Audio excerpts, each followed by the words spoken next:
Sean todos bienvenidos a una nueva edición, nuevamente de Bitácora de Viaje. Les habla Félix Gómez. Y bueno, en esta ocasión tengo un invitado muy especial que es Noel Leal en Caracas, Venezuela. Noel para mí es una persona de referencia, es un patriota, es una persona con una visión que lo ha llevado y que es una reflexión que yo me hago cuando yo escucho los cientos de programas que tiene Noel Leal por años. Noel está antes del 99 planteando una serie de cosas, pero ha sido un visionario y ha sido una persona que ha dicho las cosas de manera directa, honesta, transparente, sin darle medias vueltas a las cosas, y está en Venezuela. Yo voy a decir algo y siempre lo escribo en las redes. Para mí Noel Leal es un héroe. Y lo digo Noel porque Noel es de esas personas que se levanta como un ciudadano en medio de tanto pueblo. Y disculpen la expresión, porque una cosa es ser pueblo y otra cosa es ser ciudadano. Yo creo que el ciudadano nace cuando hay conciencia de lo que es ser persona. Y esa es Noel Leal. Así que para mí bueno, es un honor tenerte. Y gracias, Noel, primero por la facilidad. Hay veces que uno trata de invitar a alguien, aquello es todo un proceso para invitar, de unos egos, etcétera. Y gracias por la accesibilidad y un honor tenerte aquí en el programa. Félix, muchísimas gracias, gracias por tus palabras, gracias por ser parte de esa diáspora, de esos venezolanos que mantienen en alto el nombre de Venezuela. Sí, esa es la idea. Sabes que una de las cosas que yo me he encontrado, Noel, yo tengo 17 años fuera del país, ¿no? Y siempre me preguntan bueno, yo estoy en Australia, estoy en Sydney, Australia, y yo siempre lo he dicho, yo soy un venezolano, después de 17 años, puede ser extraño, pero soy un venezolano viviendo en Australia. Y es como me siento, es como se conecta mi identidad psicológica, si alguien refiere. Hay gente que dice que la nacionalidad es un constructo, pero yo creo que va más allá de eso. La nacionalidad tiene que ver con una cantidad de conexiones que incluso son neurobiológicas.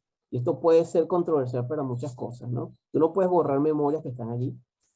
Y yo creo que el país o el ex país, debo decir, uno lo lleva. En este caso, el país, uno lo lleva. Y 17 años, muchas cosas han pasado. Y básicamente la intención que me convoca esta entrevista contigo es hacer una serie de distinciones. Y la primera es la siguiente. Yo en Venezuela, mi profesión es médico.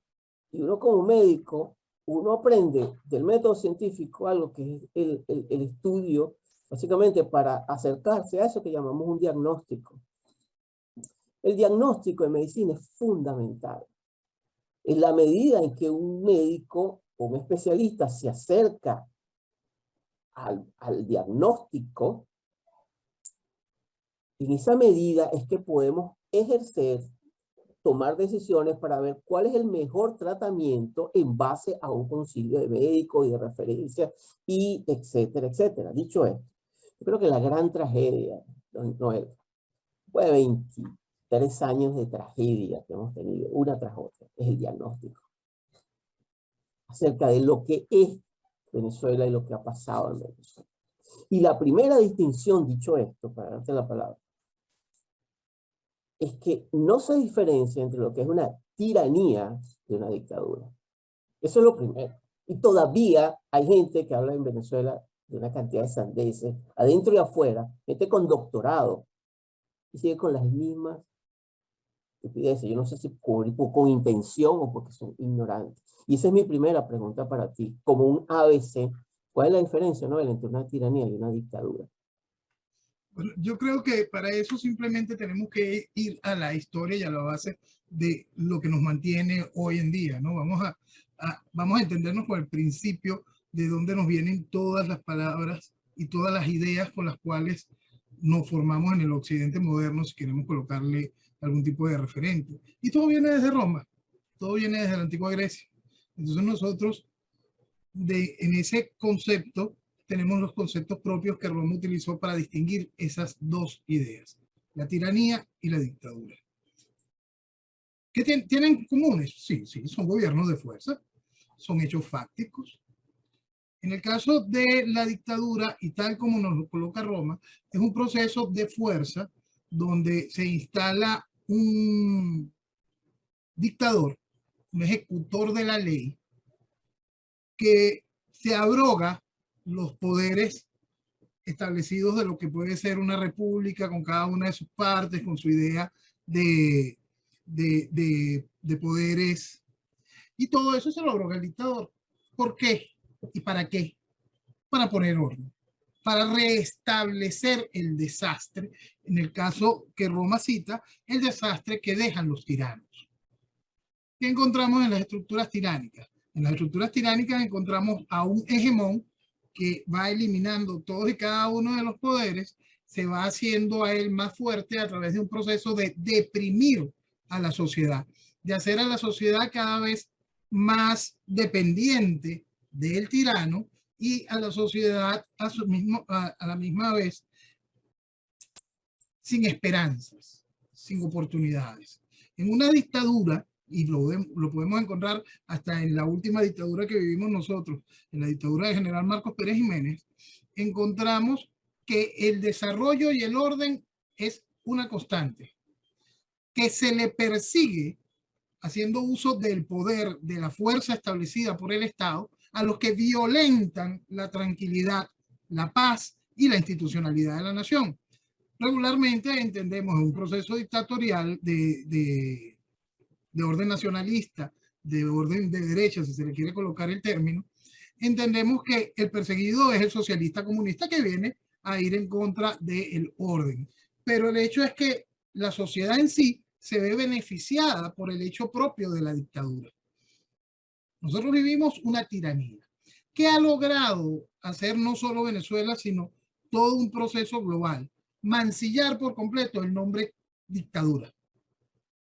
Cuando se mancilla por completo el nombre de dictadura y se le aplica eso a cualquier tipo de régimen que no es democrático, simplemente no están marcando por igual a un régimen que viene a desarrollar naciones, como fue el caso de Pérez Jiménez, como fue el caso de general Pinochet, o como es el caso de Singapur. Son dictaduras, punto. ¿Qué encontramos en la tiranía? Encontramos un Fidel. ¿Qué encontramos en una tiranía? Encontramos el chavismo. Y encontramos una serie de tiranías constitucionales, que es la nueva etapa que nos ha traído la modernidad. Tiranías que llegan y se consolidan a través de procesos electorales, tiranías basadas en la voluntad democrática manipulada de una población, y gracias a controles constitucionales se van estableciendo de manera firme. Al establecerse, debemos recordar que ella misma derribó toda la estructura institucional del país. No queda equilibrio de poderes. Quien crea, y ahí es cuando viene el complemento de la realidad y de la importancia de separar tiranía de dictadura, quien crea que al extraer una tiranía que hizo todo ese desastre, el país va a poder tener algún tipo de institucionalidad sin el establecimiento de una dictadura que venga a recomponer el orden, los poderes y dar el paso para el desarrollo nuevo de las libertades con orden, simplemente es una persona que no tiene absolutamente nada en el cerebro. Y una cosa que a mí me llama la atención, Noel, de eso que tú comentas, porque hay un elemento en las tiranías que es clave y fundacional, y es que en las tiranías, cuando uno empieza a hacer un estudio serio de esto, en la tiranía también son sumamente ambiciosas porque buscan es el control de tu mente, controlarte. Es que ese hegemón busca disminuirte. A juro tienes que disminuirte para poderte tener. Exacto. Y una de las cosas, elementos claves que a mí me confronta es el tema de la educación. Yo te voy a contar una experiencia que tuve. Yo aquí en Australia he trabajado en el campo que ha sido mi campo de siempre, en el tema de la salud mental. Y tuve la posibilidad de hacer un máster acá en lo que en Venezuela sería trabajo social, de 2 años, la maestría. Fue con enfoque en trabajos comunitarios y en enfoque en salud mental, etcétera, etcétera. Yo después de 2 años entendí más el proceso que hemos atravesado, porque fueron 2 años de adoctrinamiento y de teorías comunistas, marxistas, de profesores, todos rubios, con unos lentes de $1000, ¿sabes? Y un reloj de $2000 hablando de comunismo y de marxismo y de capitalismo. Frente al adoctrinamiento de gente de todas partes del mundo que venían y todos repetían lo mismo. Ahí entendí lo que está pasando con las universidades, ahí entendí el adoctrinamiento que viene y que no tiene que ver necesariamente con un país, tiene que ver con un proceso que es global. Y eso me cambió el marco, ¿no? Completamente. Yo creo que esa experiencia de poder tener que ver eso y que no, y entender que hay un control de que viene desde el kinder, yo creo que desde la escuela, para adoctrinar y enseñar a los niños una cantidad de conceptos erróneos, porque son erróneos, traen es lo que estamos viendo, es la consecuencia de lo que estamos viendo en Occidente, y más si quieres en Venezuela. El caso venezolano es un ejemplo. Sin ¿Cómo lo duda. ves tú? No, sin duda. Y ese reflejo del proceso educativo es algo que yo siempre señalo en el punto de Venezuela, porque quizá Venezuela tiene hasta el mapa en este caso, ¿no? Porque esa lista, esos 911 Ilustres. ilustres personajes que se arrastraron ante Fidel Castro, y hay que entender, Fidel Castro tenía ya más de 30 años sodomizando Cuba. Fidel Castro levantaba las banderas de algo que ya tenía en ese momento una historia de más de 100 millones de muertos. Fidel Castro ya había hecho varias intenciones de invadir militarmente a Venezuela. Sí, sí, correcto. Entonces, por eso es que cuando uno revisa esa lista, los cargos que tenían, los cargos que tuvieron, ese poder que ejercieron en las mentes de mucha gente y que aún hoy siguen teniendo un peso específico extraordinario en la formación de muchos venezolanos. Ahí tienes el mapa, ahí tienes la realidad de qué es lo que hace la estructura de izquierda para ir penetrando y deformando mentes. Y en el caso de Venezuela no está eso, pues por lo menos está esa huella, está ese mapa y esa realidad. No es nuevo, no es nuevo. Son cosas que se han ido deformando. Voy a decir una cosa que es muy difícil que la gente lo entienda y que mucha gente se asombrará con lo que lo voy a explicar, pero es una realidad. Se le acusa a cierto general franquista de haber dicho muerte a la inteligencia. Eso no fue lo que él dijo. Él en ese lugar, en esa universidad, explicó claramente que lo que estaban haciendo era manipular la inteligencia y la cultura para ir en contra de la lógica. El personaje que presidía la sala dijo, usted ha dicho muerte a la inteligencia. Y no, él estaba acusando una realidad, una manipulación que se hace desde la estructura académica para seguir generando ese caos. Y es una cosa que la vimos allí, la vimos también en Chile, tiene una historia muy similar con respecto a un ministro y la queja que estaba haciéndole a un rector de una universidad, pero ahí era esa voz en contra. Aquí no, aquí fueron diligentemente 911 traidores a la patria a decirle al mundo, nosotros estamos haciendo este cheque para entregarle a Fidel a Venezuela, para entregarle al imperio del comunismo a Venezuela. Una cosa que a mí me llama la atención, Noel, porque tú estás tocando el corazón de esto del sistema, que es la parte educativa. Bueno, esos 911 ilustres, abro comillas y cierro comillas, tú ves declaraciones de muchos de ellos, unos yo no fui, eso no, eso fue, o se esconden, pero aún así tienen la arrogancia y la prepotencia de seguir opinando. Yo me hubiese callado, me hubiese desaparecido, hubiese pedido una carta pidiendo perdón. Ni siquiera eso. Ni Nada. siquiera eso. Ni Ni siquiera siquiera eso. Ninguno tiene ni siquiera el valor de por lo menos escribir la carta. Tú sabes que otro personaje que sí asumió sus culpas fue aquel director de la revista Bohemia que ayudó todo el soporte de Fidel de la revista Bohemia de Cuba. él coordinó todo el soporte comunicacional que se le dio a Fidel Castro estando en Sierra Maestra.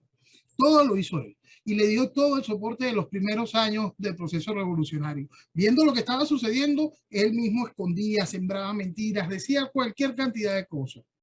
La carta de su suicidio está en Venezuela Vetada, una carta donde él explica y le pide al resto de sus amigos, a sus compañeros, al resto de sus camaradas culpables como él de la desgracia, que levanten sus voces, que asuman ese mea culpa que le estaba haciendo. Él termina su carta, se suicida, consciente de la salvajada criminal que había hecho él contra su país, contra la libertad, contra la vida misma. Él estaba consciente de esto. No, estos se sienten absolutamente orgullosos de participar en esta desgracia. Hay una cosa importante, Noel, que yo recuerdo, y básicamente precisamente este es por eso esta conversación, porque es como una especie de ABC, tal vez no para ti ni para mí, pero es un ABC para muchos que nos escuchan y se pueden sorprender todavía después de 23 años del ciclo que se repite y se repite, es el tema de cómo precisamente el tema de las élites. Se habla mucho y se culpabiliza mucho al pueblo, al país, a la gente, por los votos, por la votación. Y yo sí creo lo que tú dices, yo estoy de acuerdo contigo. En el caso del venezolano y en el caso de América Latina, sí, hay una serie el concepto podría llamarse mapas, creencias arraigadas de generación en generación, conjunto de creencias y valores que nos llevan al desarrollo. Esos mapas, hay mapas para el éxito, hay mapas para conformar una república saludable, fuerte, robusta, y hay mapas para destruir. Eso se sabe mucho de ingeniería social. No estoy hablando de ciencia ficción, lo que me estén escuchando. Esto está de librito y está estudiado. Cómo controlar, cómo generar sumisión, miedo, cómo generar alegría, cómo generar lo que tú quieras en las masas. Eso está estudiado. Pero hay una cosa, y de eso yo quiero, que es una cosa que siempre me he reflexionado. Se culpa mucho al venezolano por las votaciones, por las elecciones, eso que es otro tema. Pero yo me digo, ¿dónde está el papel de las élites económicas, políticas, eso que llaman intelectuales, en todo este proceso terrible de destrucción? ¿Cuál es la responsabilidad de eso que llaman los humoristas, los periodistas? Yo me acuerdo cuando habían las marchas de gente dejando la sangre, siendo golpeados salvajemente, esos insignes humoristas de un periodico llamado Tal Cual, burlándose y haciendo que la vida era democrática y que en Venezuela lo que había y aquellas burlas y habían show y espectáculos, mientras mucha gente dejó la vida en las calles ensangrentadas de Caracas. Yo lo viví. Y todavía le rinden culto al creador del periódico. Por supuesto. Todavía se le rinde culto al criminal Teodoro Pekov. Claro. Y eso es algo que me impacta porque todavía se defiende como, por ahí le escuché a una periodista decir, qué lástima para Venezuela que no llegó a presidente. Sí. Dios mío. O sea que antes de que él se muriese, yo puse un tweet. Es importante que el día que Teodoro se muera, abran un hueco bien, bien grande para meter ahí de una vez a todos los que dijeran que este hubiese sido un tronco de presidente. Sí. Y esos periodistas son los periodistas que han estado siempre allí, en el Nacional, el Universal, han sido creadores de Matrix y han confundido mucho a muchísima gente, sobre todo en el inicio de esta tragedia. Cuando empezaban a hablar de que no, esto es democracia, pero se están desviando, y teníamos también a la gente de la OCAP que sigue todavía. No es casual que de la OCAP está nada más y nada menos que Arturo Sosa dirigiendo los servicios secretos del Vaticano. No es casual, ¿no? Y yo creo que es una gran reflexión, ¿vale? Las élites en Venezuela, yo creo que cómo han fallado y son incapaces de pedir, porque es que no tampoco les importa. Y hay que entender el porqué, y por eso hay que irse mucho más allá de los 20 años. Igualito como podemos poner esa fotografía de estos 911 que se arrastran en 1989, nosotros tenemos que entender que la gran mayoría de nuestras élites económicas actuales simplemente eran socios del Estado. Ujú, ujú. Entonces, al ser socio del Estado, no es ni siquiera el referente natural de que el poder económico se asocia al poder, no importa quién detente el poder. No. Esto es que son simplemente apéndices que van hasta, pasan en cierto momento casi que son iguales, se bajan. No, es una relación bastante extraña, ¿no? Pero son absolutamente codependientes del Estado. No hay una actividad económica real independiente. Desde el hecho de ser un país monoproductor, desde el hecho de que vivimos etapas largas, tanto en los tiempos de la pseudodemocracia como en el tiempo del chavismo formal con el control de cambio, que hacía que el Estado controlara el 98% de las divisas que entraban al país. Por supuesto, eso va haciendo a una élite económica simplemente dependiente de las necesidades, órdenes o de o simplemente reciben los beneficios directos del Estado. Por lo tanto, como élite económica que pueda trazar el futuro de una nación partiendo del hecho de las libertades económicas, simplemente no existieron. Debemos recordar que en la Constitución de 1961, en cuanto esa Constitución sale a la luz, lo primero que hace Rómulo Betancourt es eliminar las garantías económicas. Y así estuvo durante todo el periodo de la pseudodemocracia. Fíjate que hay un tema clave y que es histórico. La famosa generación del 28, donde sale Caldera, Jovito Villalba, resulta que todos eran comunistas. Todos venían de la ideología comunista. Y aún hoy, cuando te salta una DECO y tú le dices, pero tú sabes que Rómulo fundó el Partido Comunista de Costa Rica, Correcto, te lo niegan. correcto. Ah, sí, sí, sí, sí. Cuando tú le explicas a alguien que no es una DECO furibundo lo que es el fabianismo, que se entienda cuál es el concepto de nacimiento de la socialdemocracia, el por qué, cómo este asunto que el mismo Rómulo dejó claro con el asunto de la vaselina para poder meter comunismo. Sí, Dice, no, eso no es así. sí. Pero ahí está, es una realidad, la estamos viviendo. Fue vital para ese momento. Eh, eh, Todavía. esto es un monstruo que tiene décadas siendo amamantado. Y yo estoy, fíjate, la gente habla de, y muchas veces le escucho a gente todavía marcando el 99 como que fue el inicio de esta desgracia, y no es así. Esto tenía décadas siendo montado, siendo macerado para poder... Y fíjate, Noel, yo converso contigo esto, porque es para poder entender lo que está pasando en Venezuela, para poder entender lo que hemos vivido y para tener conciencia de ciudadanos, tenemos que tener un diagnóstico claro. Sin eso, es la tragedia que hemos tenido, la cantidad de vidas sacrificadas, mientras otros sinvergüenzas, cobardes, bandidos, viven, pero de lo mejor en eso que llaman el exilio del dinero robado y de los guisos que han hecho con los tiranos, ¿sabes? Es una de las cosas. Porque lo que pasa es lo siguiente, y tú lo sabes bien, Noel, cuando tú vives en el exterior, yo soy una persona honesta, yo tengo 3 trabajos, lo digo con toda honestidad, para poder pagar mis cuentas ajustadamente y tengo una vida austera. No tengo nada que esconder ni nada. Pero cuando tú ves eso, y eso no me genera envidia, ¿eh? Eso no me mueve, pero cuando tú ves un sinvergüenza de esto que se llaman políticos y opositores, se hacen llamar y viven con los niveles de lujo, tú entiendes el nivel de corrupción y de complicidad que hay con esto que se hace llamar, que yo me niego a llamarlo oposición. Estos son mercenarios de la política, donde están todos metidos. Es importante varias cosas allí. Yo siempre he insistido que lo primero que se tiene que entender es el proceso ideológico que está dominando cada una de estas acciones. Entonces nosotros colocamos y es lo primero que se niega. Pues. Yo siempre insisto, esto es socialismo, entiéndalo, entienda que eso que se viste de oposición son socialistas, izquierda vegetariana, izquierda carnívora en el ejercicio del poder, y eso es fundamental para ese diagnóstico inicial de esto.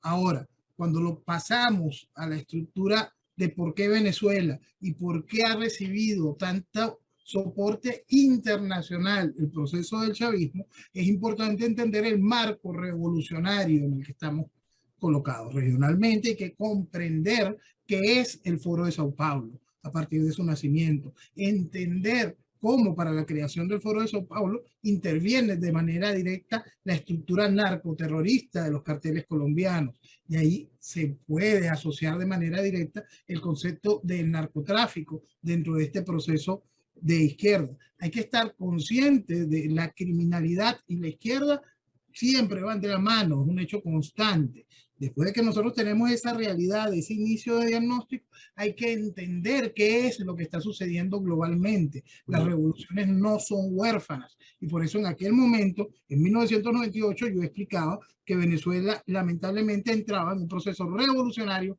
neocomunista, fundamentalista, indicando el fundamentalismo en el proceso de desarrollo islámico, que era en aquel momento la bandera del fundamentalismo en Irán. Eso estaba allí, está claro. Hoy, casi 25 años después, se sigue negando esa realidad. ¿Por qué se niega esa realidad? Porque no se acepta ni siquiera la primera parte del diagnóstico, porque no se entiende lo que es un proceso ideológico. Cuando no se entiende, se banaliza el poder de un proceso ideológico, simplemente el resto no tiene ningún tipo de sentido. La gente se queda en los accesorios. Sí, son unos criminales, son unos narcotraficantes, sí, pero ¿cómo entiendes tú que este narcotraficante que esté aquí se lleve también con Macron en Francia? Claro, claro. Porque es un proceso ideológico que te une. ¿Cómo es posible que este narcotraficante que está, que es casi que un analfabeta funcional, que es Evo en Bolivia, pueda tener esa tranquilidad de volver al poder después de que fue sacado? Y ahí está, tranquilo, porque es un proceso ideológico. Está el apadrinamiento del Foro de Sao Paulo. Después tienen toda una estructura adicional que se ve reforzada en la Internacional Socialista, que le marca todo un foro y un espacio para que se pueda desarrollar. Este proceso que nosotros vivimos en Venezuela, donde vivimos en el momento en que Venezuela necesitó aislarse, se aisló, y que ahora vuelve de la mano del guiado y cada una de estas cosas a la escena internacional con total tranquilidad. ¿Por qué? Porque ahora el marco regional te permite hacerlo. ¿Por qué? Porque ya el proceso revolucionario que fue financiado con el hambre de Venezuela, con la destrucción de Venezuela, ha hecho todo lo que tenía que hacer en la región. Por eso se dan el lujo de volver hoy con toda tranquilidad al escenario internacional y pisar fuerte, que eso es muy importante entenderlo. Venezuela tiene como pisar fuerte, por más absurdo que parezca. Hay un tema que es la sincronización. Esto es imposible entender lo que hemos... Cuando yo llegué acá a Australia en el 2006, y bueno, era, de hecho, los venezolanos que llegué a conocer acá, la visión muy tal cual, ¿no? Del tipo periódico tal cual, o el acceso, sabe, y siempre el tema de las elecciones, el tema de las cuestiones, siempre, de verdad que estuvo como el lobo estepario, alejado de eso, porque no me llevo, no, o sea, yo decía, esto no es elección. Y el ciclo es que ha sido un ciclo continuo. Problemas, la tiranía, la dictadura, nunca la tiranía, la dictadura, hay que enfrentarla, este es un gobierno poco democrático, pero la vía es electoral. Y han sido los mismos actores de siempre, de las primarias, hasta ni siquiera el nombre lo han cambiado, los mismos actores continuamente, hasta que llega un punto en este 2022, yo de verdad que pocas veces veo, los sigo, los veo, a veces se cuelan. Y a mí una de las cosas que desde el punto de vista psicológico, ya desde el tema de mental, me impresiona el nivel de psicopatía de esta gente. Es gente realmente mala, porque solamente una persona con absoluto nivel de maldad puede decir lo que dicen sobre elecciones, ofreciendo primarias, ofreciendo una cantidad, con una cara de tabla, como dicen por ahí, con una desvergonzura, con una manera, cuando eso nos ha costado tanta muerte, tanta gente violada, familias destruidas, vidas destrozadas, y estos miserables, porque no es la palabra que me sale, y estoy siendo elegante, siguen con su elección. Claro que detrás de las elecciones tú y yo sabemos, ¿no? Lo que hay es narcotráfico, hay droga, y ahí lo que hay al final es financiamiento duro, y que ellos saben que van a perder, al final todo eso queda entre ellos, pero ellos quedan con dinero. Eso es muy trágico. Y ahí es la segunda parte también. ¿Qué pasa cuando tenemos una generación no de políticos, de mercenarios, que no van a soltar ese negocio de ser llamados oposición, porque es la manera de algo que teme el político venezolano, ¿no? Trabajar. Trabajar, tener un trabajo o lanzar una empresa o tratar, le tienen terror a eso porque aprendieron a vivir como parásitos de la política. Yo lo primero que le pediría a un político que me pide su voto es muéstrame tu resumen, tu currículum, a ver en qué lugares has trabajado. Eso es lo primero. Y te das cuenta que toda su vida ha sido en torno a la política. Entonces, cuando tú tienes una generación que se ha acostumbrado a robar, es difícil. Es difícil pedirle al pueblo o al ciudadano, los ciudadanos que quedan en Venezuela, otra cosa diferente, porque también las élites, y lamentablemente estas son estas élites patéticas que tenemos, es como un padre. Por eso es la función del liderazgo de las élites, ¿sabes?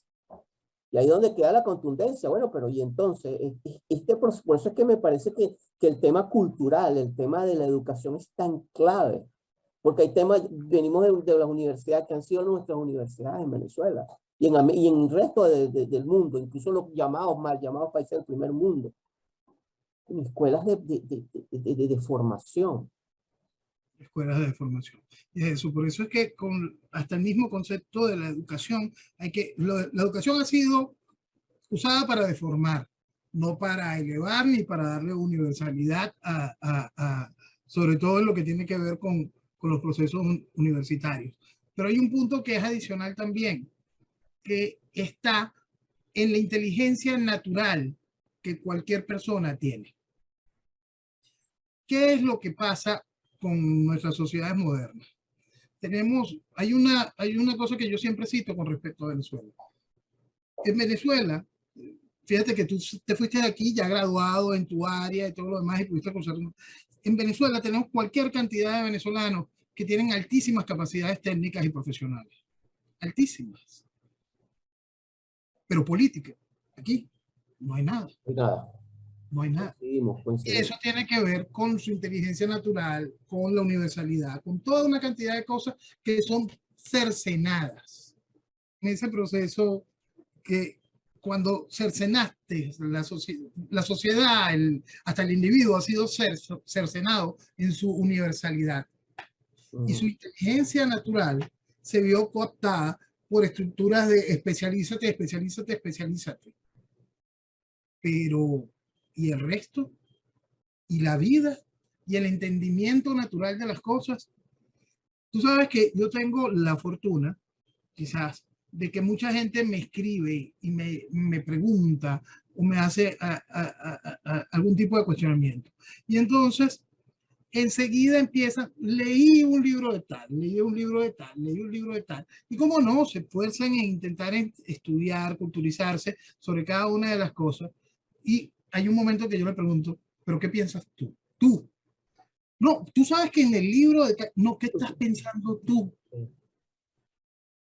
Y hay un momento en que la gente lo primero que tiene que hacer es entender cómo le está afectando una situación para poder comprender lo que de verdad está mal, no lo que te están diciendo que está bien, aunque esté absolutamente mal.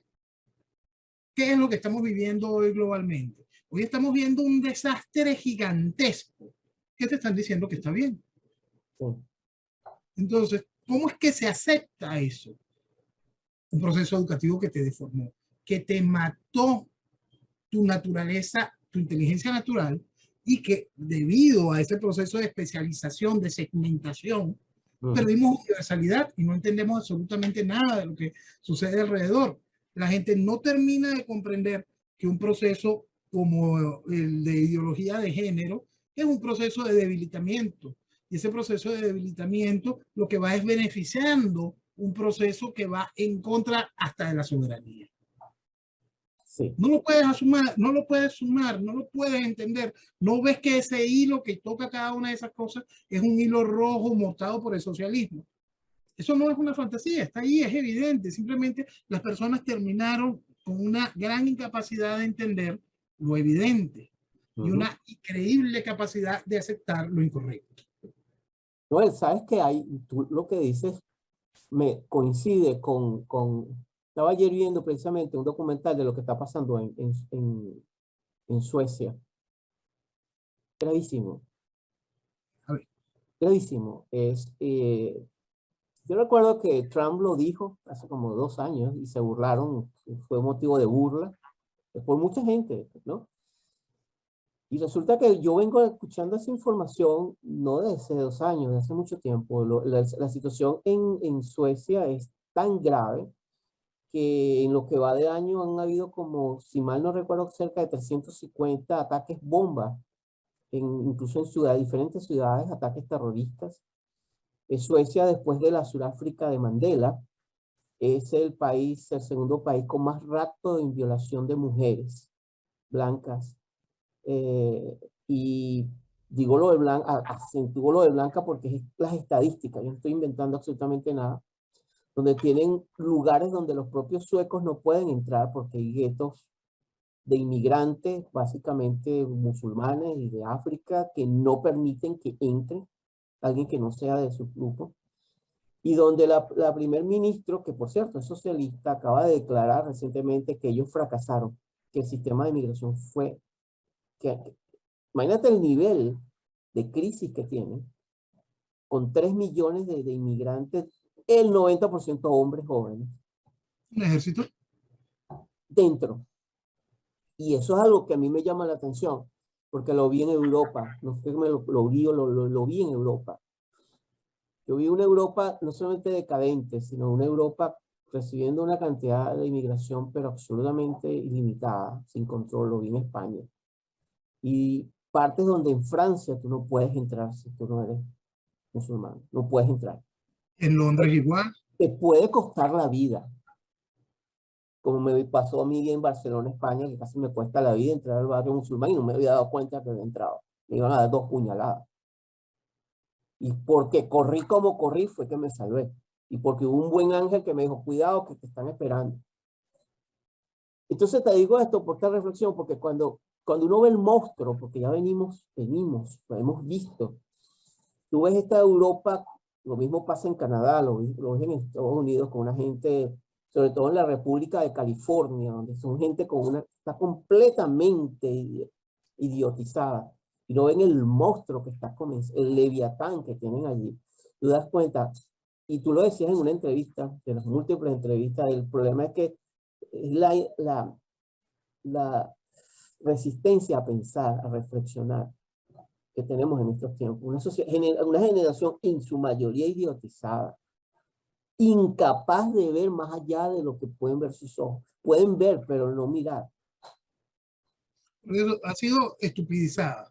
Completamente, hombre. Y eso no es porque pasó, no, hay una dedicación para lograrlo. Hay una estructura que lo hizo posible. Hay una estructura que trabajó de manera consecuente y trabaja para que eso sea cada vez más efectivo. Hay una estructura que no solo hizo eso en el proceso educativo, sino que adicional te generan un esquema de libertinaje y no de valor por las libertades, en el cual entre esos ingredientes está el consumo de drogas sin ningún tipo de frenos. Y entonces tú encuentras esos desastres, ciudades zombies, que son una constante ahora en los mismos Estados Unidos. Entonces, empezar por ese tipo de discusiones es tan difícil cuando tú tienes que explicarle a alguien que puedes tener con él cualquier cantidad de cosas en común, pero el personaje viene y te defiende la liberación de las drogas. Y entonces uno le pregunta y lo lleva a la realidad. ¿Tú tienes idea de por qué fue la guerra del opio? Y entonces me dice, bueno, de verdad no lo he estudiado mucho. Estudialo. Porque allí un emperador sabía que había un problema. Que eso que estaban metiendo para poder lograr la balanza de pago, en ese momento ese imperio británico que era un narcoestado, estaba metiéndole veneno a esa sociedad. Y este emperador no estaba preocupado por la balanza de pago porque él estaba cómodo en la balanza de pago. Él lo que quiso fue parar el daño que iba a hacer el opio en su sociedad. Eso le costó una guerra y esa guerra pasó todo ese espacio adicional que fue todo el siglo de la humillación china. Hoy vemos esta guerra del opio a la inversa. A la inversa, sí. Y todavía no se entiende. No se entiende cuál fue esa herramienta. Que ese siglo de humillación que vivió China tuvo ese ingrediente. Este siglo de humillación donde está entrando Occidente tiene ese mismo ingrediente.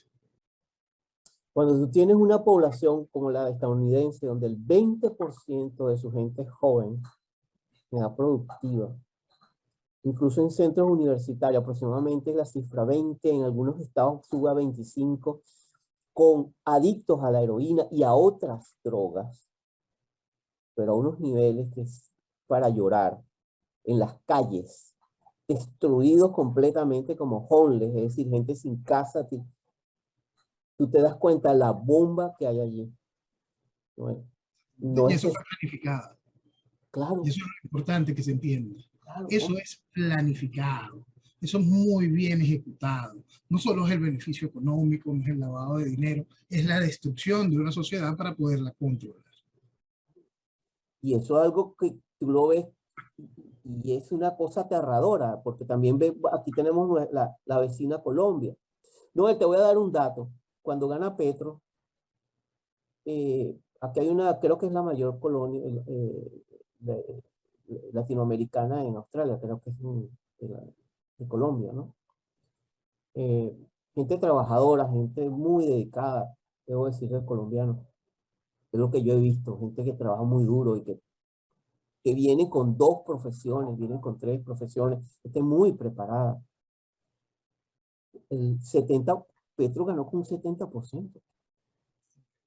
80, creo que llegaron 80. Y cuando tú conversabas con alguno de ellos, que tuve la posibilidad de tener un intercambio con, de conversación, me decían que en Venezuela no se aplicó el socialismo, eso no es socialismo. Así mismo, y te estoy hablando no de gente que no fue una, no, gente con 2, hasta con 2 maestrías, ¿no? Son los primeros que te niegan que esto sea socialismo. Exacto. Y hay gente siguen... que me lo dice, y hay gente que todavía me lo dice, es que en Venezuela eso no es socialismo, como decía Nacho, el cantante, esto no es que en Venezuela es pseudo socialismo, lo que es en Venezuela no es socialismo. Entonces yo decía, Dios mío. O sea, por eso no me sorprenden los resultados que hay en la elección. Es que las sociedades están absolutamente deformadas. Y es eso, es un proceso que ha llevado sus años, es un proceso que mata la lógica. Porque lo primero que hay que entender todo este tipo de situaciones es que existe una lógica, comprende. Tú puedes tener tu conciencia de comprender que tú puedes estar o sin leyes o puedes creer que todo el mundo debe estar bajo el mismo nivel. Pero eso eres tú. Los individuos somos absolutamente distintos. Hay gente buena, hay gente mala, hay bulto, hay gente emprendedora, hay gente con capacidades. Todo eso existe. Es un crisol realmente grande. Y es un crisol que es negado por el principio socialista. Entonces, esa utopía que es antinatural sigue teniendo cuerpo porque simplemente quien la levanta no tiene lógica. Puedes ser un profesional preparado, puedes tener las herramientas para la vida, puedes ser increíblemente exitoso, pero la lógica para comprender que el mundo no funciona como está en tu cabeza o como te dicta la utopía, no la tienes. Entonces, ¿hacia dónde vamos, Noel? Con esto que estamos conversando, ¿hacia dónde tú estás viendo que van todo este proceso, que ya no es Venezuela, ya es un proceso, el proceso venezolano que va paralelo a un proceso que es internacional? ¿Hacia dónde vamos? ¿Hacia dónde vamos? Fíjate que ese mismo proceso lo que se ha dado a comprender como el globalismo, que sobre todo se siente en la parte occidental, ese proceso lo que ha traído es la debilitación de las sociedades, por lo tanto, de las naciones. Estas naciones van a ser arropadas por la estructura de ejercicio natural de lo que no es Occidente. Es decir, todo ese arco que es Rusia, China y el fundamentalismo. Es decir, llegamos a ese proceso neocomunista, fundamentalista, ya de una manera muy clara. ¿Qué detiene ese vuelco que estamos a punto de vivir? Hay que entenderlo que ese vuelco es una realidad económica, es una realidad poblacional, es una realidad militar. Eso está allí. Cuando uno ve el poder de lo que significan esos tres países en específico y te das cuenta hoy que a través del CSS, la estructura de cooperación de Shanghái, se suman estructuras como Arabia Saudita, como Turquía, como Egipto. Cuando ves por el otro lado el proceso de los BRICS, cómo sigue creciendo y tomando cuerpo, cuando ves el otro lado de la estructura Asia-Pacífico que va buscando China, cambiando otro tipo de mentalidades en el esquema pacífico de nuestro continente. Eso no se quiere entender, ese vuelco se está dando.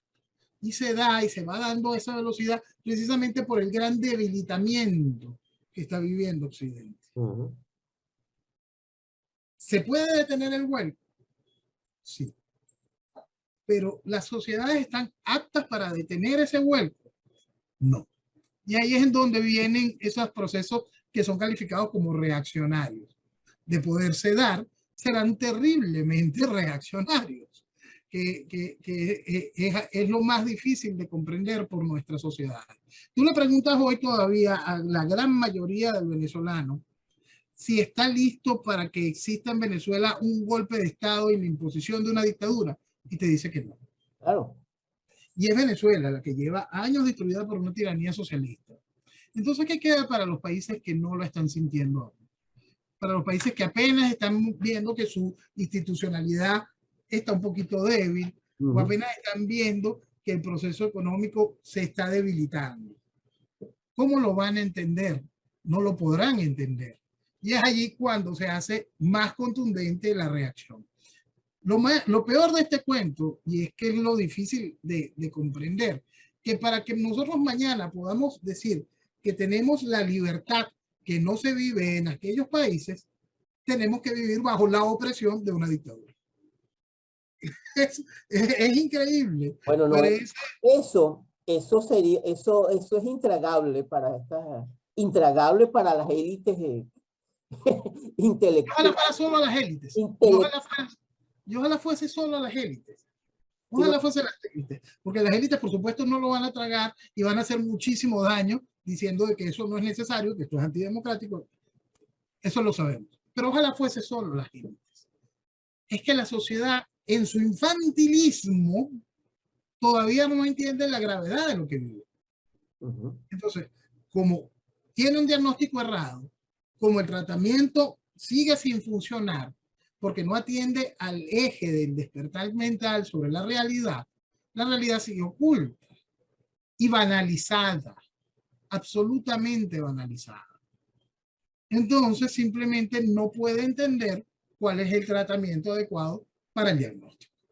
Exactamente. Y por eso es tan importante el diagnóstico, porque ha sido como como han tenido la población por más de estos 25 años, el caso venezolano de tragedia, unos medios de comunicación que son al final le sirven a todo el sistema, porque todo un sistema integrado, para tener entretenido a la gente. Y bueno, tenemos primarias y viene un nuevo liderazgo y luego viene y ahí sí vamos a resolver las cosas. Y la gente, no puedo decir la gente, y esa es otra pregunta que te tengo. Tú que estás en Venezuela, ¿ha despertado el Venezuela? Yo no puedo decir todo, pero el ciudadano en la calle ha despertado en promedio. No, el ciudadano lo que ha hecho es una peligrosa apatía política. Y eso no es bueno. Porque la gente tiene que entenderle, a diferenciar también la política de la politiquería. Claro. La gente tiene que entender la importancia de la política para poder vivir en sociedad. La gente tiene que entender la importancia de que exista una estructura representativa, que esas estupideces horizontales no tienen ningún tipo de razón de ser para el desarrollo de una nación. el asunto es que la gente entró en un proceso de apatía política. Ujú. Esa peligrosísima apatía política es aprovechada por la estructura politiquera y por la estructura de manipulación y control que ejerce el poder. Entonces, ¿la sociedad despertó? No. Se está generando un núcleo, el inicio de una verdadera masa crítica. Sí. Esa masa crítica es constantemente bombardeada por veletas que creen que despertaron. Sí. El filtrar a la sociedad, que la sociedad se dé cuenta de su realidad, es un trabajo bastante difícil. Todavía, lamentablemente, estamos lejos de esa masa crítica mínima para generar el impacto necesario y dar inicio a un proceso de transformación. Es lamentable, pero es la realidad. Eso es estupendo y extraordinario, ¿sabes? Esto que me estás diciendo. Porque es ese infantilismo, tú lo defines bien, de tal vez porque venimos de esa estructura de educación que no solamente en las escuelas, tiene que ver con la familia. Cuando tuvimos como 40 años asado sensacional como a los Cisneros como el ministro de Educación de Venezuela, a través de los programas donde se glorificaba a través de la vulgaridad y de espartajo y se veía como programas tanto en Radio Caracas Televisión como en Venevisión, una cantidad se estaba deformando a la gente. Y lo que te digo es clave, porque una de las cosas, cuando hablamos de mapas del venezolano, hay un libro extraordinario, muy doloroso de leer, pero es interesante el libro. Se llama Autoestima del Venezolano, Democracia o Marginalidad, de Manuel Barroso. Ese libro fue escrito Noel en el 97. El tipo de verdad, Manuel Barroso, que es un maestro en esto de la manera del pensamiento, cómo piensa el venezolano, los valores. Un libro que te recomiendo. Él se adelantó y él dijo, me recuerdo que una de las frases que él tiene en ese libro es que dice, Venezuela está en peligro, y estaba escribiendo eso en el 97, donde él explica toda la cantidad de comportamientos, de mapas inefectivos del venezolano que implica el vivo criollo, el pájaro bravo, esa estructura del compadrazgo, todo es hermanazo del alma. Cuando yo escucho un tipo que me dice hermanazo del alma, yo de verdad echo así como que ya, no tengo que decirme mucho. Esa estructura precisamente, ¿no? Yo creo que ahí es donde está lo importante de eso que tú me estás diciendo y que te agradezco muchísimo. O sea, ese proceso de por lo menos generar una masa crítica del venezolano, yo creo que, pero es importante entenderlo. El venezolano le cuesta en promedio que le digan la verdad. Miénteme. No, dime, no me quites mi esperanza, como me dicen mucho. Tú me estás quitando mi esperanza. ¿Y dónde está la esperanza? Dios mío, tú no estás viendo el Leviatán que está viviendo. No, esto no es esperanza, pendejo. Esto es ver lo que tienes al frente. Imagínate cuando me decían eso en el 2003, 2002, Lo cuando me recuerdo, explicaban el colaboracionismo. lo recuerdo. Imagínate cuando yo estoy explicando colaboracionismo en el 2002, 2003, y lo que me decían. Imagínate. Si aún No, hoy pero viene gente repitiendo el mismo discurso. yo te quiero preguntar algo. ¿Cómo ha sido ese proceso tuyo, sin tocar cosas personales tuyas, por supuesto, pero tú has sido una voz en el desierto por muchos años? Ha sido difícil, ¿verdad? Todo este proceso para ti de poder caminar prácticamente solo en toda esta selva comunicacional. Difícil, doloroso. Tú sabes que hace tiempo yo intenté escribirlo en un artículo que escribí en el 2005, donde dije que tomé la decisión de poner a un lado la, la lógica, aspiraciones profesionales y hasta personales, ¿no? Ujú, En estos días estaba haciendo una entrevista y recordaba que cuando el 11 de abril yo estaba viviendo en Valencia, ujú, viviendo en Valencia, no en el estado Carabobo. Bueno, entonces el asunto es que para esos días yo agarré un bolso y metí un suéter, una franela adicional y dije en casa, voy a tomar el gobierno, ya vengo. Y no he vuelto. ujú. Porque la, la vida cuando se entiende, cuando se siente ese compromiso, que yo no le pido al venezolano en general que sienta ese compromiso, para nada. Pero el asunto es comprender que hay gente que sí, que hay venezolanos que dieron la vida, que hay venezolanos que han entregado su vida y comprometido su futuro, que, que el sentir el país es una cosa muy especial. Y sentirlo entendiendo las dos cosas bases para poder encontrar tanto la realidad como la solución. Es decir, entendiendo la realidad ideológica y comprendiendo lo que vale Venezuela, eso cambia la vida, te da otra manera de entender futuro, te da otra manera de comprender lo que debemos. Esta maravilla de país, esta maravilla de país, tiene gente realmente maravillosa como tú, gente maravillosa que lamentablemente esta lucha nos ha ido arrebatando. Tiene gente realmente mala también, generando un caos que nos da muchísimo, muchísimo dolor. Y tiene cualquier cantidad de millones, la gran mayoría de una sociedad que simplemente está allí. No tiene ni pasión por el país, que está muy ocupada sobreviviendo o está muy ocupada usufructuando. Exactamente, sí. Sí, sí, sí. Entonces, el asunto es que esas personas que comenzaron ese despertar, ese entendimiento de la realidad, que están conscientes de lo que es Venezuela, terminen de entender la herramienta ideológica que tiene a este país, la principal reserva petrolera del planeta, comiendo de la basura. Cuando se entiende esa realidad, se desechan todas las estupideces que son unos ladrones que no saben lo que hacen, no, se empieza a entender la realidad, se entiende el proceso, se entiende cómo el dinero, las riquezas de Venezuela han ido financiando un proceso muy similar en distintas partes del mundo, sobre todo en nuestro continente. Se entiende cada una de esas cosas y ahí sí podremos generar esa masa crítica basado en esos dos puntos claves para el entendimiento de nuestra realidad. ¿Cuánto vale Venezuela y qué demonios es el socialismo y cómo se ha implementado en nuestro país? En mi caso, quizá yo vine con ese cassette desde el inicio, ¿no? Desde el inicio uno entendía el proceso ideológico.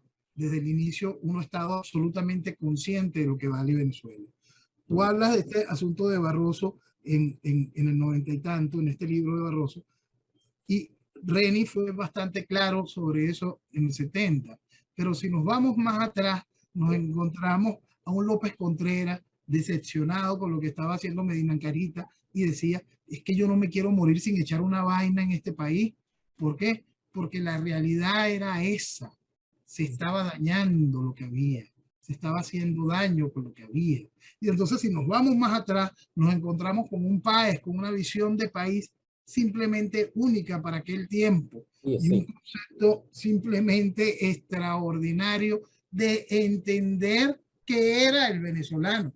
Sí, estoy Porque eso consciente. es lo que hace ese tipo de realidad. De hecho, Noel Páez es un personaje muy especial porque yo te voy a, y esto puede ser controversial, pero realmente para mí es realmente el padre de la nación, el que se queda a fundar, el que se queda a construir. Bolívar, ok, se va en su visión, se fue a buscar otras naciones, pero Páez es el que se queda a enfrentar a todos esos caudillos y a todos esos Esa es la caciques realidad. y a construir, ¿no? Esa es la realidad. Uno no puede en ningún momento negar las glorias y la visión del libertador, de ese ridículo, o negar la capacidad, visión maravillosa que tenía Miranda sobre el concepto de lo que hubiese sido posible la Colombella. Estas son cosas que son realidades que están allí y en su tiempo tenían un sentido. Pero lo que detectó Páez en el caudillo del venezolano de ese tiempo, esos procesos de poder, esa incapacidad de interrelacionarse buscando ese concepto que el Libertador promovía, eso es lo que nos hizo nación. Y eso hay que entenderlo, porque ese es el conocimiento natural de esa realidad. Un conocimiento que para aquel momento Páez no tenía por el estudio, lo tenía por el pisar la tierra en cada momento. Sí. Eso es esa magia. Bueno, y fíjate cómo nos encontramos en ese miedo, ese peligro, porque lo que hizo Páez fue lo que nosotros tenemos lo vamos a perder. Esa alerta de López Contreras es lo que hemos construido se va a perder. Esa preocupación de Reni es esta maravilla, la vamos a perder. Eso que dice Barroso, ese peligro está ahí. Y hoy nos encontramos esta realidad, porque el peligro siempre ha estado. ¿Por qué? Porque Venezuela es magia pura, Venezuela es riqueza en todo sentido. Venezuela es algo increíblemente único, que cuenta con todas las apetencias de cualquiera que tenga el más mínimo interés por algo que vale la pena. Está allí. El problema es que el venezolano no lo ha sabido valorar. Siempre ha quedado en manos de individualidades que que han decidido simplemente hasta dejar atrás la opinión de sus compatriotas para entender la necesidad de llevar a Venezuela a un sitial correcto o de hacer lo posible para evitar su destrucción. La experiencia, finalmente dice Barroso, de ser venezolano, es una experiencia. Fíjate que me gusta mucho eso que él dice, ser venezolano como una experiencia. La experiencia de ser venezolano, dice, al final termina siendo dolorosa, dice él. Yo creo que sí, Noel. Yo te escucho y yo tengo, como te he dicho, tengo muchos, ya tengo más de 15 años y soy consecuente escuchándote y compartiendo con lo que tengo, lo que tú dices. Y fíjate que tenemos una hora conversando y el tema es circular porque es fundacional y fundamental, el tema de la educación y también el sentido de pertenencia. Yo creo que una de las grandes fallas que ha existido es el concepto de Venezuela como una mina que se explota. Siempre. Y no como un país que hay que cuidar y hay que cultivar, porque hay una cosa que pasa también en nuestra historia. Después de 1830, Venezuela, lo sabes bien, quedó completamente destruida. El gran ganador fue Inglaterra, con todo lo que el país quedó endeudado. Y después vinieron todas estas guerras de caudillos, incluyendo Zamora, el criminal de Maizanta y toda esta cantidad de gente terrible, gente mala, ¿no? Que siempre... Centauros, de hecho, los centauros es una raza violenta en la mitología griega que resolvía sus diferencias a patadas hasta que se destrozaban el cráneo. Esa es la mitología griega del centauro, ¿eh? Nuestro mayor centauro fue Páez. Pero, eso es una realidad. pero ve acá, Don Noel, pero dentro de la mitología hubo un centauro que fue Quirón, que fue el sabio. Yo creo que porque cómo termina Páez. Páez termina tocando un violín en Nueva York, aprendiendo otros idiomas, tratando de hacer cosas diferentes. O sea, eso te habla del espíritu de un hombre. Pero yo lo que te digo, lo que yo rescato, es que durante todos esos 70, 80 años de revolución, la amarilla, la azul, la mariposa, qué sé yo, hubo un espíritu de los civiles que se quedaron a construir.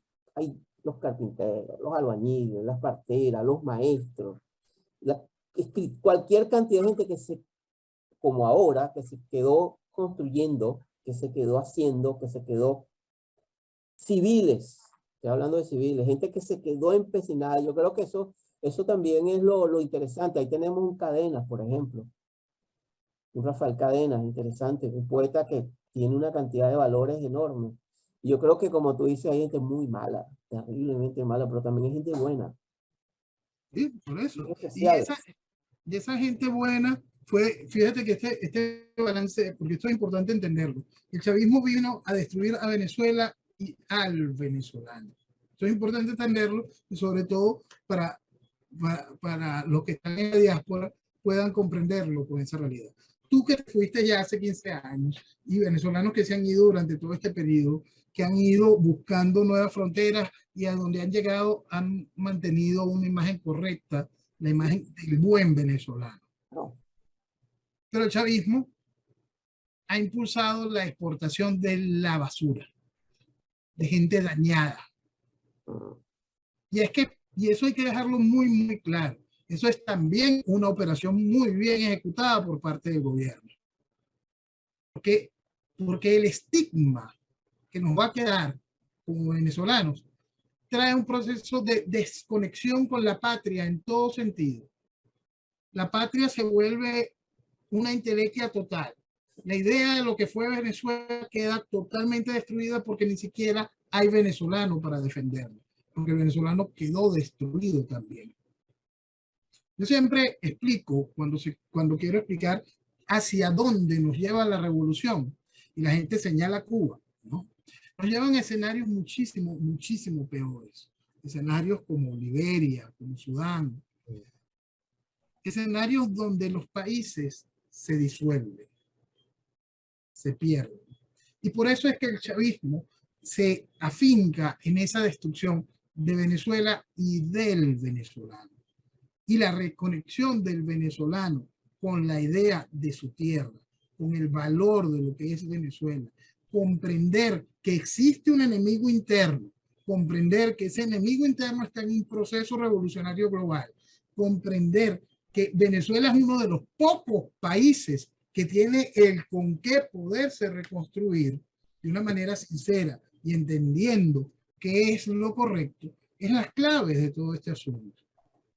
Y eso parte de lo que hablamos desde el principio. Más allá de educativo, es encontrarse cada uno con su inteligencia natural, con la lógica, saber lo que está bien y lo que está mal.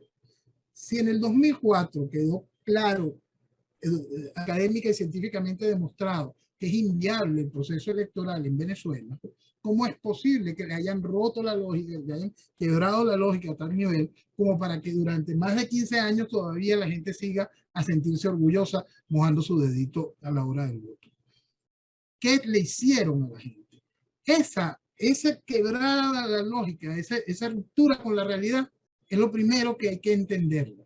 Es lo primero que el venezolano tiene que comprender para terminar de identificar a todo lo que hizo posible eso. No a las personas, no a las individualidades, la idea, el concepto.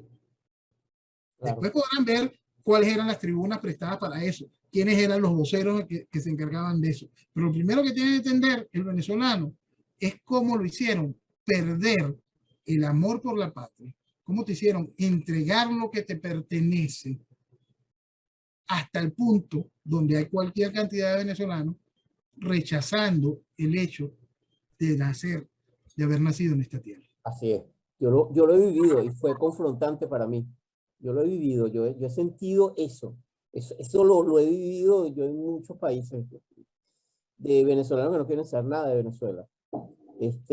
Y bueno, a mí creo que es una decisión, pero al final es una decisión profundamente dolorosa, porque no es mi caso, pero creo que desde un punto de vista psicológico es un exilio aún muy profundo, porque tú no te puedes desconectar. Eso sí, siempre están conectados con las arepas, siempre están conectados con... Es decir, tú nunca dejas al país, pero sí que el ciclo es muy doloroso, es un viaje muy... Yo lo considero, pero bueno, mira, Noel, tú lo sabes bien, eso es lo que pasa en las tiranías y es la historia del socialismo y del comunismo. Tú estudias el proceso en Camboya, el proceso en Rusia, el proceso en cualquier parte y es el mismo manual, destruir el espíritu de la gente. Por eso yo creo que la mayor resistencia, una de las mayores es cuidar tu alma y no entregar tu espíritu, no vender tu espíritu por 4 lentejas o por 1000 lentejas, 1.000.000 de lentejas, lo que quieras, pero no vender tu alma. Que yo creo que es lo que ha pasado. Hay mucha gente valiosa y yo creo en eso, creo esa visión que tuya que es muy realista, ¿no? El que es seguir construyendo hasta que tengamos una masa crítica. Yo creo que ese es el camino sin utopía, sin grandilocuencia, porque el viaje que nos ha tocado es largo. Yo salí con el cabello negro y ya tengo el cabello plateado. Y con mucho, tengo 17 años sin ver a mis padres, imagínate. Tengo 17 años sin ver a mis padres. Un proceso complejo. Y cualquiera me dice, ¿por qué no has vuelto? Oh, porque el regreso, no te imaginas lo que implica regresarse. En términos no solamente económicos, sino en una cantidad de cosas. O sea, son procesos que nos han tocado. Yo no estoy poniendo como un ejemplo de nada, pero sí decirte que es un proceso complejo. Y que, mira, al principio, Noel, cuando yo llegué a Australia, yo podía entenderme automáticamente con un polaco, con un croata, incluso con un ruso, pero imposible con un latinoamericano, que me decían, no, pero es que en Venezuela lo que está pasando es que es un hombre que quiere para el pueblo, para el pueblo, que está dándole, me decía mucho de muchas comunidades. O sea, no podían entender y ahora cada uno está... Lo que pasa es que ya nosotros avanzamos en el proceso. Ellos están comenzando, están a mitad de lo que va y lo que nosotros venimos, como los cubanos, ya venimos de regreso, pero por 2 maratones de vuelta, ¿no? Entonces eso nos da una visión que yo creo que le leía algo muy interesante, Noel, es que Venezuela está atravesando el camino de los países serios. Todo era antes la joda, la sinvergüenzura, la cuestión. Ahora está, no todos, porque tú y yo estamos claros en eso, pero hay un sector de un venezolano que podemos hablar ya desde la madurez, no desde la risa fácil, sino desde la experiencia que nos lleva a este infierno que nos ha llevado más de 25 años de tragedia, de mentira, de traiciones, sin tener un afecto por el país, porque el país no es responsable de lo que hemos construido, tanto por ausencia como por presencia, ¿no? Y en ese sentido yo quiero darte las gracias, ¿vale? Y sigue siendo una referencia y te seguimos en muchas partes del mundo, ¿sabes? No creas que estás allí, son increíbles con estas tecnologías nuevas. Muchísimas gracias, Félix. Muchísimas gracias a todos los que ven y verán el programa y que viva Venezuela. Y que viva Venezuela. Que Dios te bendiga y bueno, seguimos en conexión. Y gracias, Noel.